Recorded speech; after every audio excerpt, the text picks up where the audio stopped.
biar dekat militer itu nggak apa-apa, itu jangan takut lah. Itu. Iya. Silakan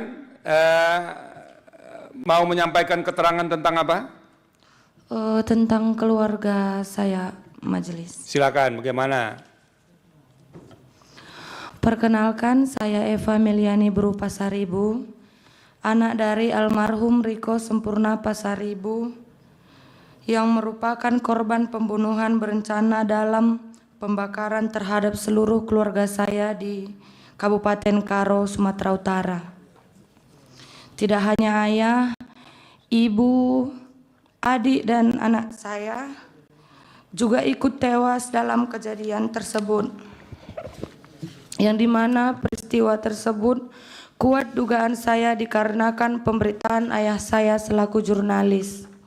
Dan sekarang majelis, saya tinggal sebatang kara. Itu ayahnya jurnalis apa dulu? Tribrata TV. Tribrata TV di Kabanjahe. Di Kabanjahe. Yang diberitakan itu tentang apa? Tentang ini nanti saya jelaskan. Oke, silakan. Majelis. Saya meyakini berdasarkan bukti-bukti dan pemeriksaan yang dilakukan oleh pihak kepolisian bahwa peristiwa ini terjadi karena ayah saya memberitakan bisnis judi yang diduga dibekingi oleh oknum TNI. Ayah saya secara berturut-turut memberitakan isu tersebut pada tanggal 21, 22, dan 23 Juni 2024 serta pada tanggal 26 Juni 2024, satu hari sebelum pembakaran terjadi. Dalam pemeriksaan dan bukti-bukti yang telah ditemukan, terungkap bahwa 1. Ayah saya didatangi oleh Koptu Herman Bukit yang meminta agar ayah saya menurunkan atau meng-take down berita terkait bisnis judi. 2. Ayah saya merasa terancam dan mengatakan akan meminta perlindungan ke Polda Sumut. 3. Ayah saya mengirim pesan bahwa ia merasa sangat terancam oleh Koptu Herman Bukit, dan pesan itu juga ia sampaikan kepada Kasat Reskrim Polres Tanah Karo.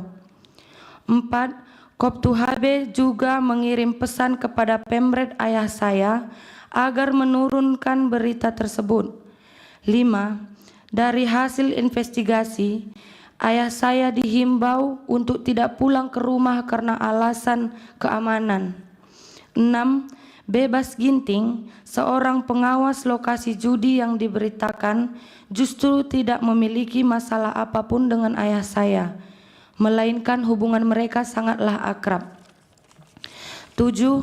Bebas Ginting pernah menelepon saya dan mengatakan bahwa adanya keterlibatan Koptu Herman Bukit tersebut, bahkan menyampaikan bahwa Koptu Herman Bukit itulah yang menyuruh dia melakukan pembakaran. 8.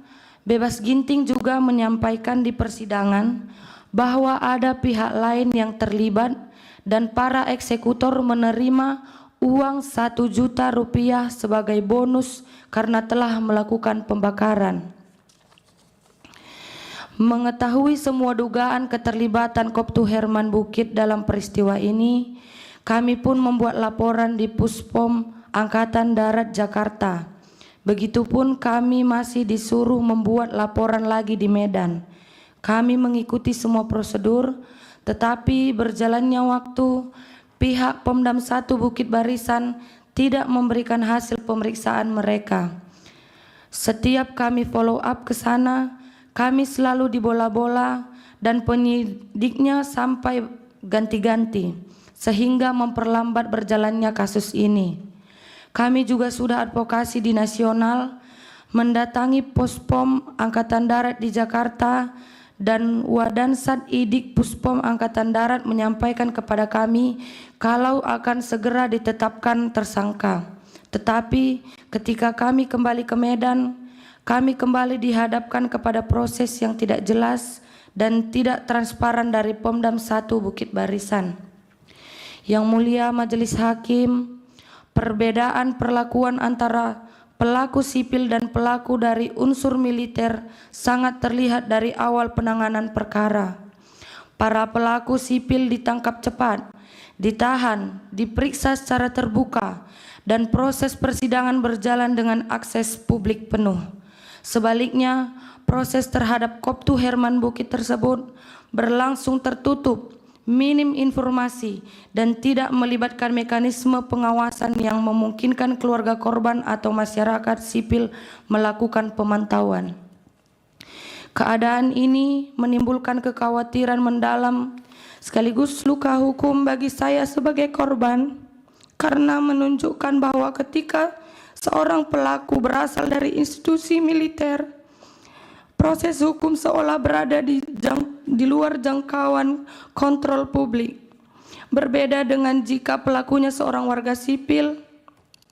Dalam konteks ini, pemberitaan media secara konsisten menggarisbawahi bahwa ketertutupan peradilan militer dan kewenangan internal institusi TNI berpotensi membuat proses hukum terhadap anggotanya tidak akuntabel dan rawan melahirkan impunitas. Fakta bahwa Koptu Herman Bukit, meskipun telah disebut dalam banyak keterangan, bukti elektronik, serta kesaksian para pihak, masih tetap bertugas dan tidak diproses secara transparan. Bagi saya, merupakan bukti nyata terjadi ketimpangan perlakuan hukum. Ketimpangan ini tidak hanya merugikan keluarga korban, tetapi juga merusak kepercayaan publik terhadap sistem peradilan dan upaya negara dalam melindungi kebebasan pers. Yang Mulia Majelis Hakim, izinkan saya menutup keterangan ini dengan satu hal yang terus teringat dalam benak saya. Bagaimana ayah saya, seorang wartawan, berani mengungkap bisnis judi yang dibekingi oleh oknum TNI. Maka di persidangan ini saya pun berusaha berani meski rasa takut selalu menghantui.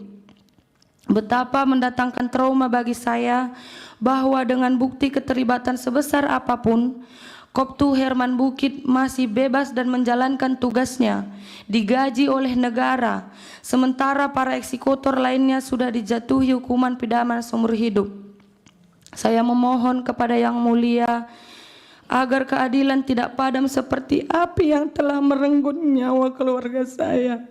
Saya memohon agar tidak ada lagi wartawan seperti ayah saya yang dibungkam, sementara aktor intelektual masih bebas karena berseragam.